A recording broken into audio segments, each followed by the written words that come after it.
Oke, jadi welcome back ya to Silent Trader Academy channel. Jadi masih berjumpa kembali dengan saya Om Silent di kesempatan morning briefing hari ini tanggal 7. Ya, betul ya, untuk tanggal 7 Januari 2021 tepatnya di hari Kamis. Oke, seperti biasa hari ini kita akan banyak bahas ya. Nanti saya akan singgung juga terkait PSBB ya yang baru diumumkan, market duar panic selling. Saya harap teman-teman gak ada yang cut loss di ARB ataupun cut loss di 5%, lalu sahamnya terbang ataupun bahkan langsung positif ya. Jangan melakukan hal-hal bodoh, yang penting ikutin plan saja dimanapun Anda berada. Entah itu di kami, di VVIP, entah Anda join premium lain, entah Anda punya plan sendiri, ikutin aja plannya. Jangan termakan noise ya, jangan termakan noise, lihat price actionnya saja. Oke, lalu kita akan bahas ya seperti biasa beberapa saham requestan, lalu sektor yang menarik, saham-saham menarik yang mungkin kita bisa perdagangkan. Ya mungkin itu aja sih hari ini, kita nggak akan banyak bahas. Oke, jadi pastikan Anda like, komen, dan juga subscribe ya. Jangan lupa nyalakan notifikasinya agar ketika saya dan tim upload video terbaru, teman-teman bisa langsung update. Ya, gitu. Oke, jadi saya mau info lagi. Ini saya mau info lagi ya. Saya seminggu ini akan info terus biar ingat. Morning briefingnya ada dua ya. Sekarang ada dua. Yang satu khusus member saya. Ya, jadi Anda memberku yang lagi nonton nih, tolong tonton yang di sini. Di sini kita akan bahas saham-saham yang kita beli, plannya gimana, dan harus ngapain, ya, dan lain sebagainya itu dibahas detail di morning briefing VVIP. Ya, jadi saran saya Anda tonton ya, habis nonton ini di sini saya akan bahas market dan lain sebagainya. Anda wajib paham biar Anda tahu kondisi market kita. Lalu nextnya Anda tonton. Ya, morning briefing VVIP itu paling mentok 20 menit, nggak lama. Ya, langsung to the point, to the point. Oke, nah kita akan bahas dulu market kita. Oh ya, kita bahas PSBB dulu deh ya, karena pergerakan market ini berawal dari PSBB kita ya, PSBB.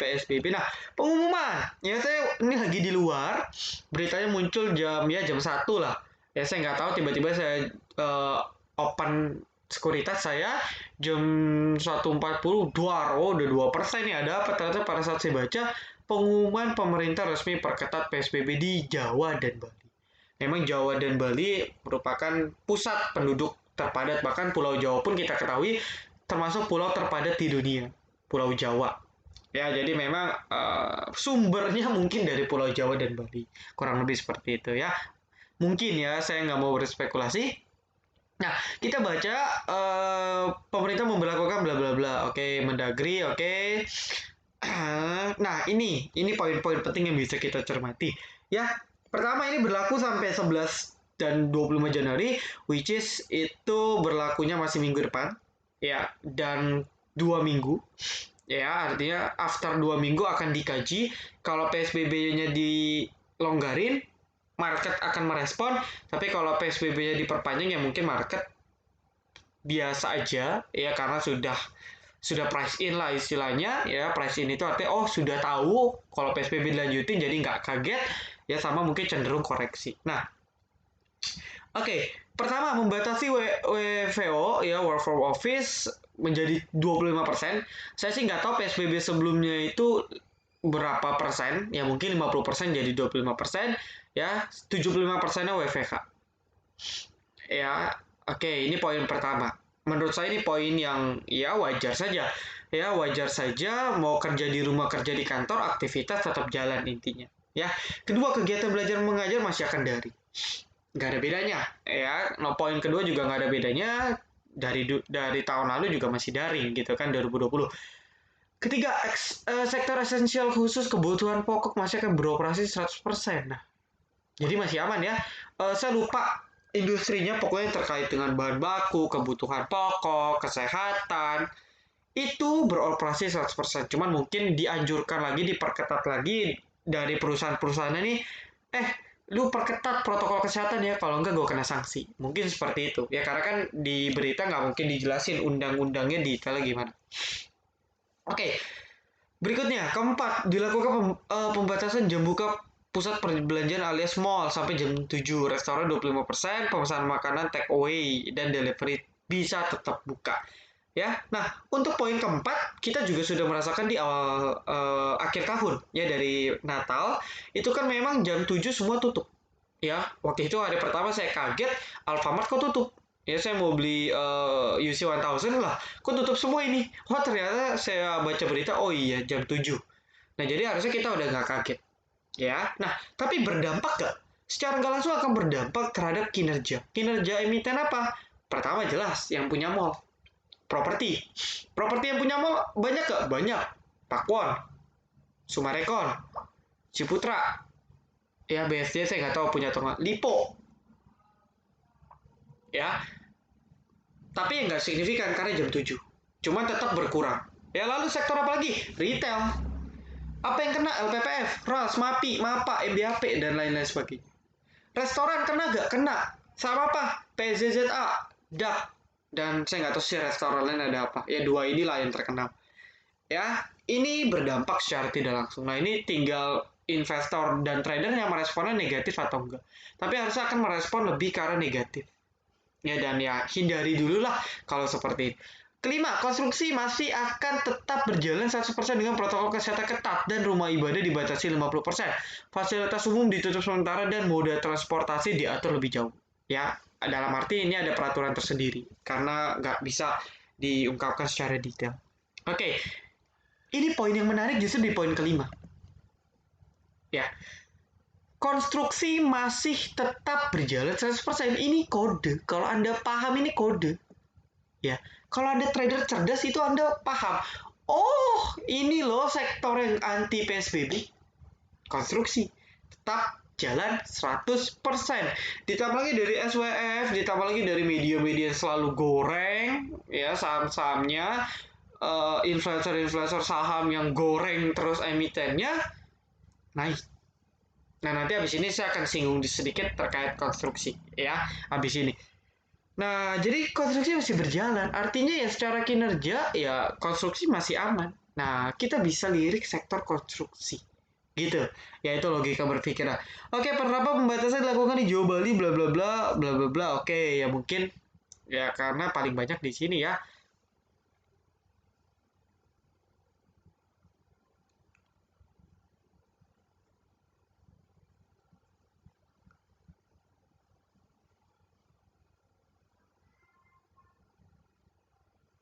Oke, saya baca komentar dulu, lucu-lucu nih komentarnya.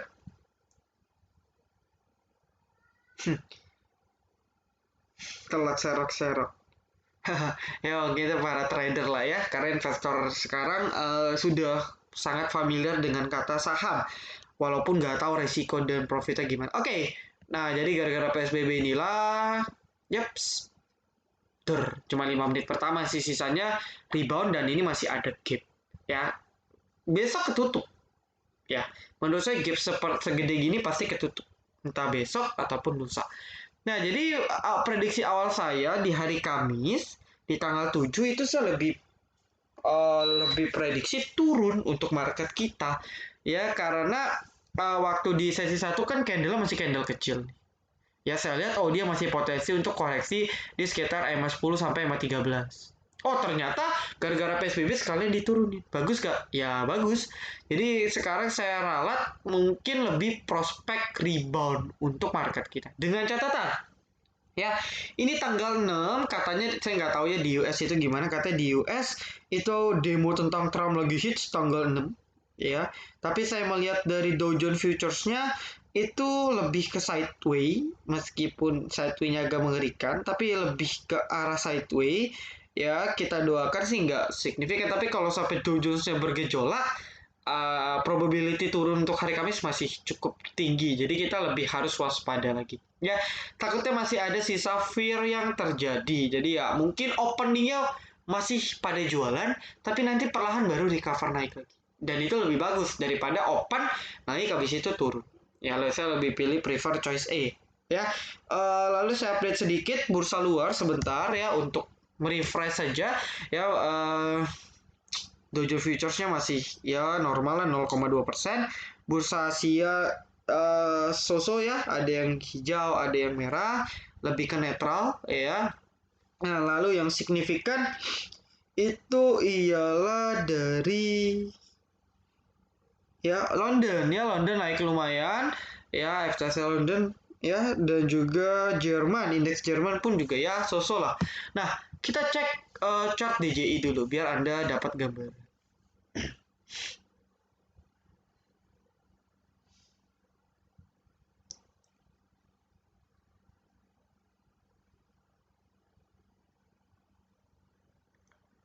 Nah, gambarnya masih ada nih. Ya, jadi setelah seperti ini, ya dia buat tracing wedge, lalu di breakdown meskipun closingnya pas-pasan di trendline dia, ya, ini sih agak kurang rapi ya, ya kurang lebih aja lah kalau saya mah.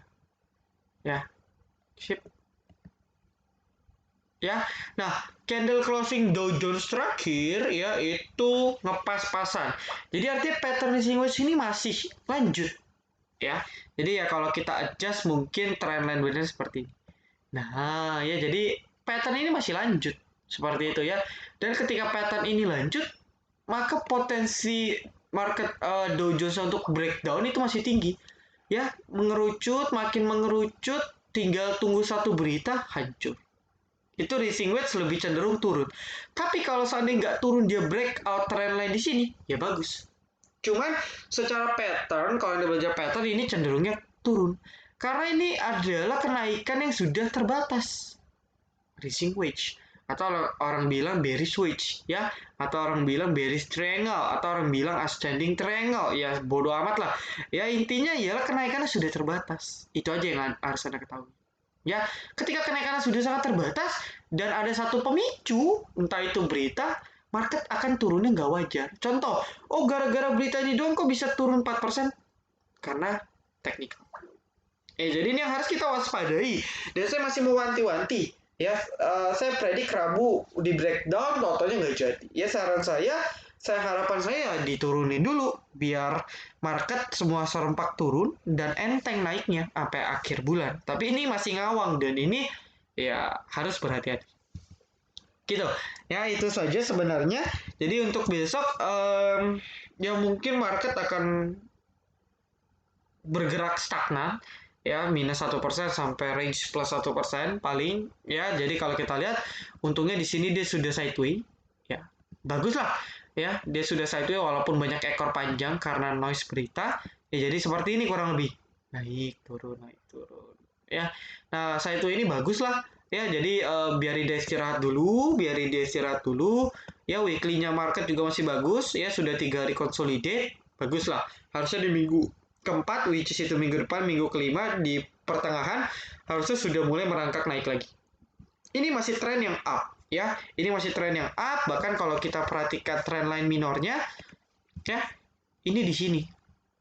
Nah, dia masih membentuk lower high. Jadi ya bagus, kecuali dia bentuk lower low ya. Tadi bikin lower low itu mungkin agak jelek, tapi so far ini masih uptrend. Nah, lalu berikutnya dari asing pun ya, asing pun masih net buy.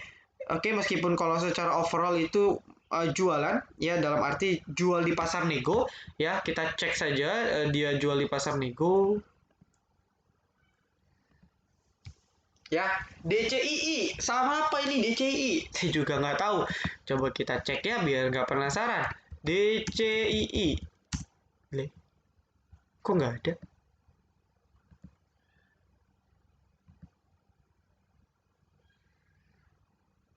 Oppo ini DCII.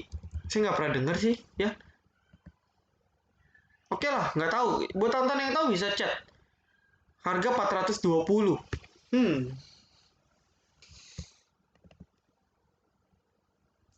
Dada. Ya, apakah dada ada di pasar nego? Coba kita cek.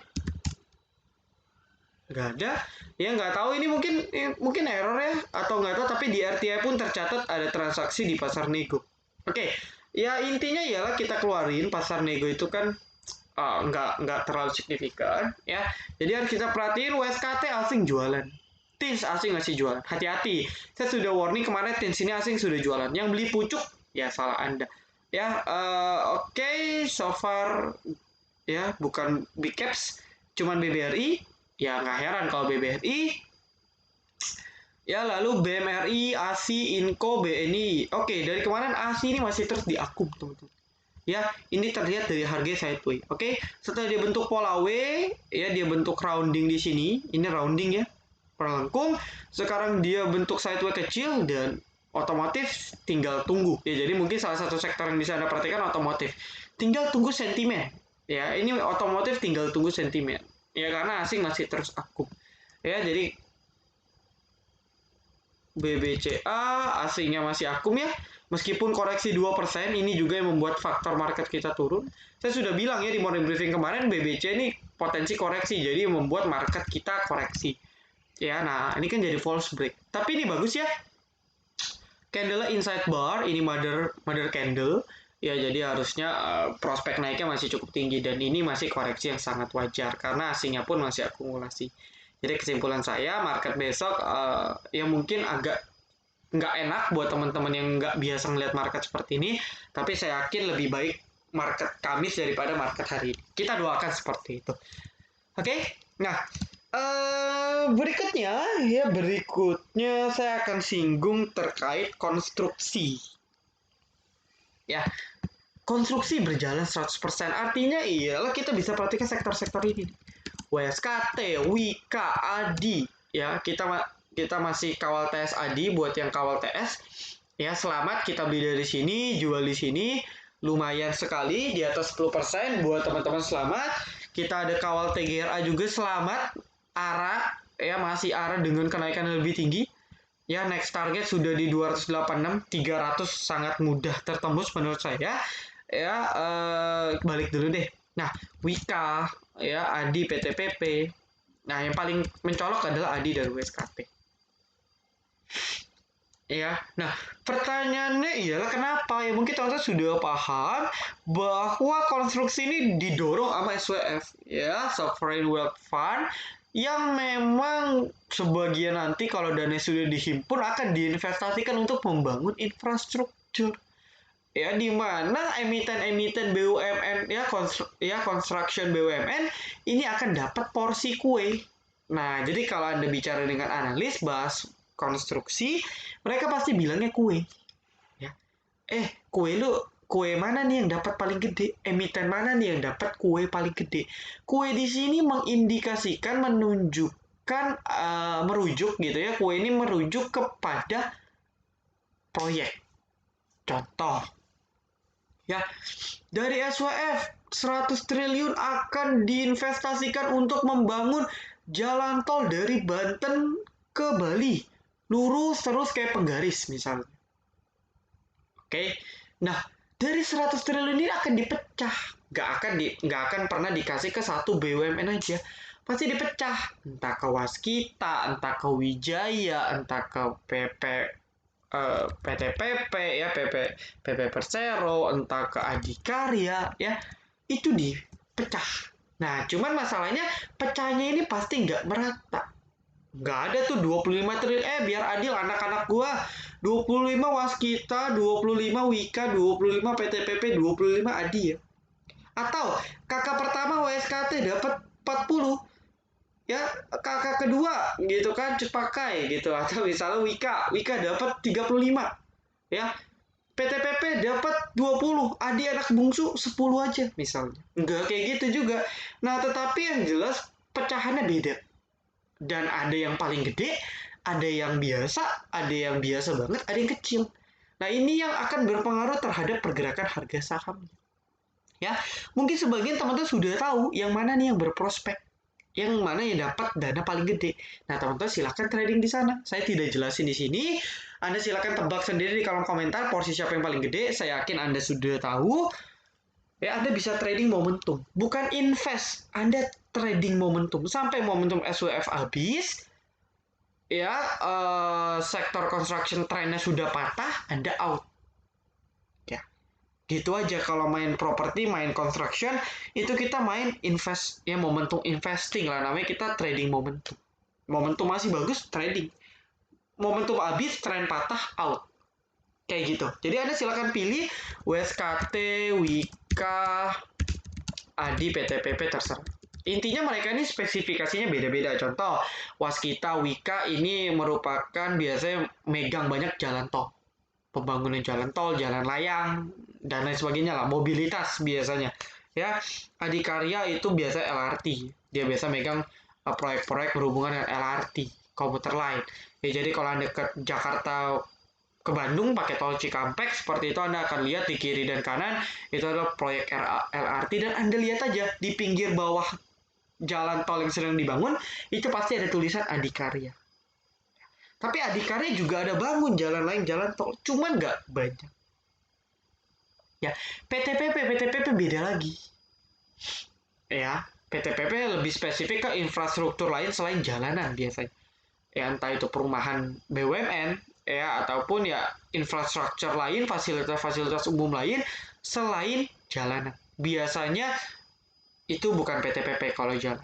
Nah, nanti Anda silakan cek SWF ini dananya kemana aja. Jalan kah? Jalan tol kah? Komuter lain kah? Perumah infrastruktur lain kah? Nah, nanti Anda bisa tentuin emiten mana yang dapat kue paling gede. Gitu. Ya, itu PR Anda silakan cari. Ya, nah, lalu berikutnya, jadi secara tidak langsung saya bilang konstruksi masih menarik ya, kurang lebih seperti itu. Construction itu masih menarik.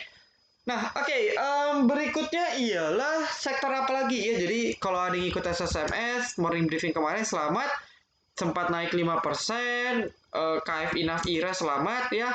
Buat yang sudah ikutin arahan saya, pasang trailing stop, selamat karena Anda sudah eh, nggak HK di pucuk, ya Anda sudah taking profit, terutama member saya sudah taking profit, mohon maaf mungkin diguyur salah satu dari VVIP, ya KF INA. Nah, terus ada yang nanya loh, kok IRA terbang sendiri ya? Anda jangan kaget, ya.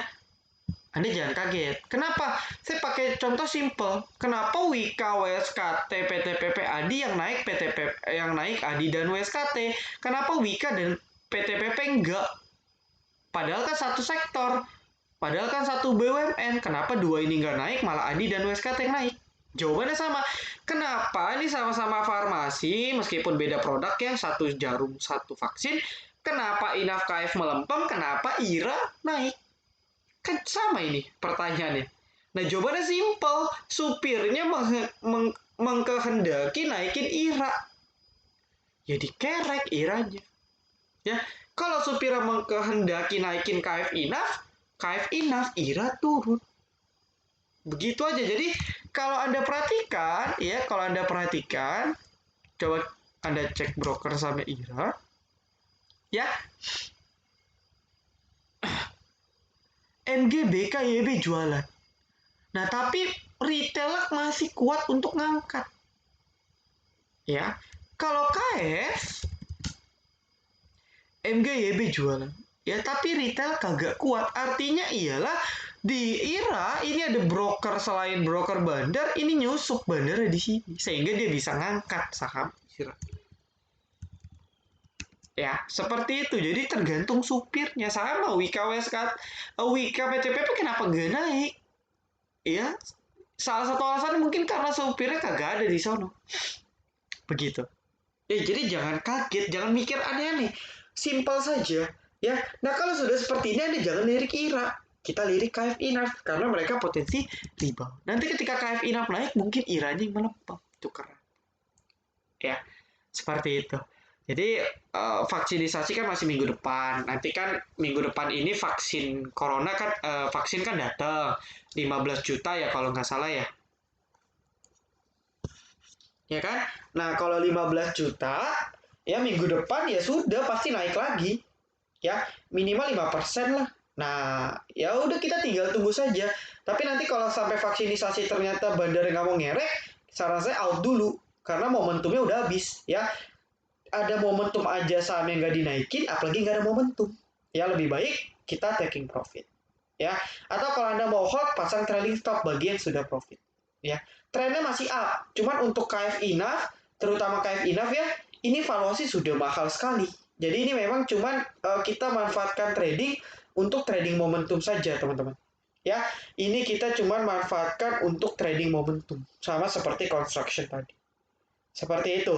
Ya, nanti begitu pula dengan IRA. Kalau IRA karena kebetulan saham ini baru IPO, kita nggak istilahnya itu saya pun belum bisa buka datanya secara historis karena biasanya saya kalau analisa butuh minimal 3 sampai 5 tahun. Ya karena datanya belum dapat, ya saya nggak bisa ngomong banyak. Ini perusahaan valuasinya berapa.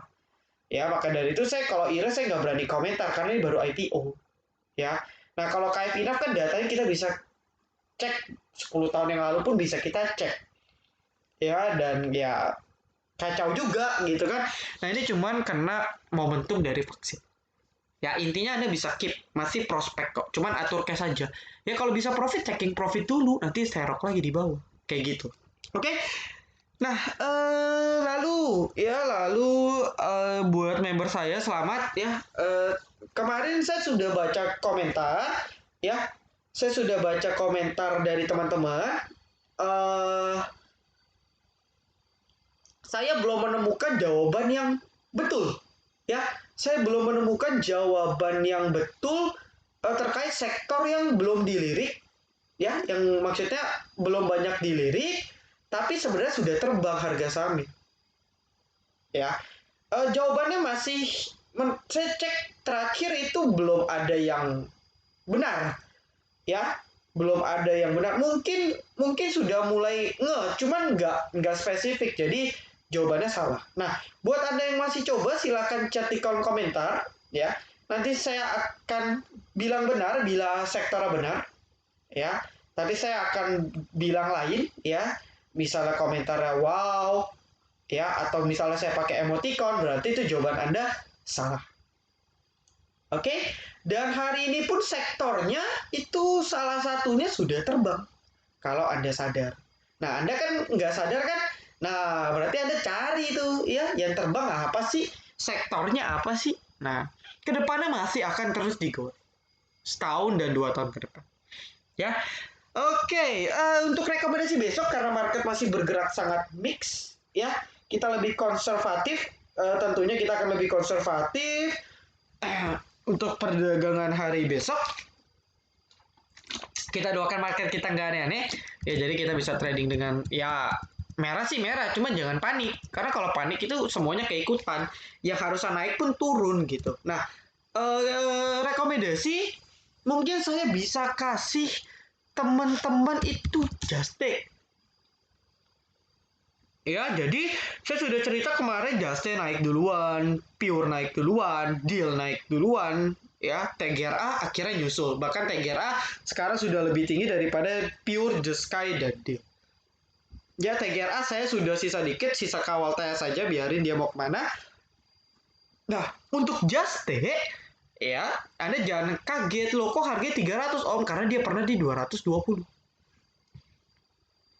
2200, sorry. Kalau TGA itu cuma di sekitar 1000-an. Ya. Jadi kalau pakai analisa bodoh, kalau kita pakai analisa di perusahaan sama-sama dikerek oleh big fund yang sama, ya, 2000 dan 1000. Artinya kan beda 2 kali lipat. Ya berarti kalau harga TGRA sekarang, harga Juste berapa? 500. Gitu aja mikirnya. Ya, sama seperti Fire. Kenapa Fire sendiri bisa naik sampai 1500? Karena dia pernah diturunin dari 14.000. Ya wajar dia ke 1000. Begitu. Ya, bos. Ya, bos pernah ke 3000. Ya kan, bos pernah ke 3000. Nah, makanya waktu itu bos sempat dikerek ke 200. Mungkin gak bos dikerek hingga ke 400 dan sebagainya? Mungkin. Cuman balik lagi, TGRA, Juste, Deal, Pure, Just Sky, dan teman-teman, ini sangat amat spekulatif. Ya, ini sangat spekulatif karena kita bisa lihat teknikalnya. Oh, bagus nih, dadumologi. Ya, kita kan rekom dari sini.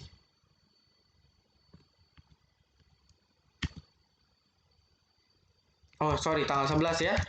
Nah, sini. Bagus nih. Tapi kan kita nggak tahu permainan big player itu gimana. Ah, baru diter. Ya, kita nggak tahu nih permainan big player di belakang TGRA ini ngapain. Sama dengan Juste, sama dengan Deal, sama dengan Pure, sama dengan Just Sky, sama dengan Boss. Maka dari itu kita harus waspada. Bisa saja ditenggelamin lagi. Ya, Bisa saja. Jadi maka saran saya agak hati-hati. Memang untuk TGRA prospek sudah bagus. Ya saya sudah jelaskan ini adalah energi terbarukan ya pembangkit listrik ya pembangkit energi terbarukan. Jadi memang secara prospek pun TGRA mendukung makanya diarah.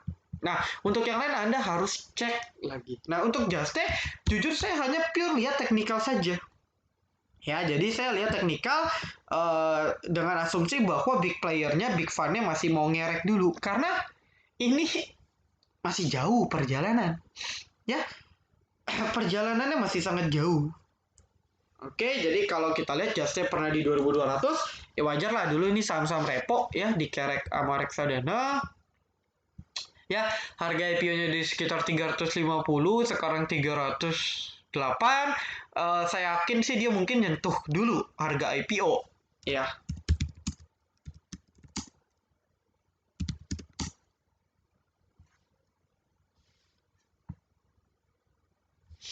Ya, ini rata-ratanya kalau kita cek Just Sky hampir kena harga IPO, Pure hampir kena harga IPO, TGRA sudah melewati harga IPO, ya untuk Juste ini sudah hampir mau kena harga IPO. Nah mungkin masih ada space untuk minimal ke 350, abis itu mungkin dia akan koreksi. Ya, karena apa? Karena kalau kita cek bandara ini terlalu banyak pemegangnya. Nah ini yang akan berbahaya. Ya, ini yang akan mengecoh. Contoh AI, DR, bla bla bla. Yang AI jualan, tapi MG, CP, IF, ZP aku. Nanti kebalik nih, besok AI yang beli ini yang jualan. Sama seperti TGRA. Dan ini akan membuat kita terkecoh. Oh, bandar jualan, jual dulu deh. Oh, besok bandar masuk, masuk deh. Akhirnya kita cut loss sana, cut loss sini. Nah, maka dari itu kita pakai patokan berdasarkan teknikal saja ya. Kalau Anda mau ya, kalau Anda mau Anda silakan beli range bebas, disclaimer on, nggak ada ajakan beli, rugi tanggung sendiri. Ya, saya sudah ngomong ya, ini saya ngomong dulu, kita sudah beli di awal. VVIP kita sudah beli di bawah. Ya, kita sudah siap TP. Nah, Anda yang baru mau beli Anda pikir-pikir dulu. Ya, tapi prospek masih ada. Nah, saya kasih plannya buat Anda. Anda bisa beli range 300 sampai 310. Kalau jebol di bawah 290 Anda bisa out dulu. Atau jebol di bawah 296. Ya, 29. Anda bisa beli antri di 300 sampai 310 ya. Target jual ya 320 sampai 350 Anda atur saja. Ya, ini fluktuasi masih tinggi dan ini menarik sekali menurut saya. Ya, karena ini sudah breakout dan volumenya pun cukup meningkat. Ya, kalau TGRA-nya ke trigger masih arah, saya yakin Juste-nya ke trigger untuk nyentuh harga IPO-nya. Seperti itu. Ya, karena ini Juste ini kuat. Ya, beda dengan Bos Pure Just Sky dan Deal, Juste ini ketika dia sudah di 200-an, ini masih ditahan. Masih dikerek naik. Nah, artinya Juste dan TGRA ini merupakan pilihan di mana bandara masih ada kepentingan untuk naikin lebih tinggi. Gitu logikanya. Cuman ya balik lagi jebol 296 290 out dulu. Disclaimer on ya. Jadi untuk besok Anda bisa perhatiin ya Juste dan kawan-kawan ya. Lalu mungkin sektor construction pun Anda juga bisa lirik ya. Oke, mungkin itu dulu ya, mungkin itu dulu. Oke, thank you buat teman-teman semua ya. Sekali lagi big thanks. Jangan lupa like, comment, dan juga subscribe. Jangan lupa share juga ke teman-teman VVIP ataupun teman-teman yang non VVIP agar dia dapat banyak referensi dan dapat banyak masukan dari YouTube channel ini. Thank you banget ya. See you in the next video. Silent Trader Academy. Be silent, be patient, be cuan.